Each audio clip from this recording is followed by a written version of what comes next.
questions about your psychosocial development. The first one is, how important are friendships at this stage of your life, and how have your friendships changed over the years?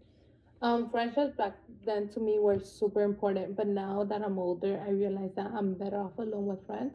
Because there's some people that will care about you, but there's some people that um don't care like what happens to you. They don't want to see you better than them. It's just like it depends on the people that surround You you. surround yourself. Hmm.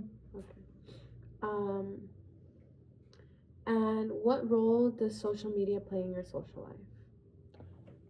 Social media can be a huge distraction nowadays. It usually depends on how you use it.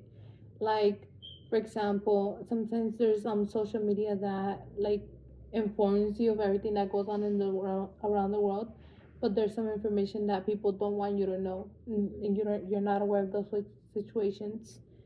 So you just don't know if either it benefits us or affects us we um until we face the reality.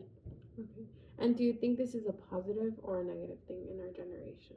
Mm, I think it's negative because nowadays there's people that, like, when you hang out with them, they're just on the phone and they're not fully focused on us.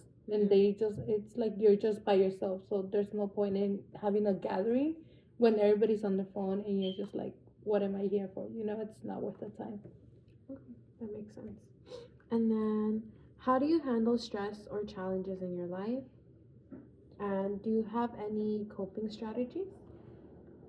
For stress, I usually just go on runs, go on hikes, or I usually just like I like practicing my new hobbies, Mm-hmm. and I try to focus on that. So like whenever I'm stressed about something, I usually just like I try to let it go. Like I try not to think about it so much and focus on what I love doing, and then I get back to whatever I need to do. Whatever you were stressing about. Hmm.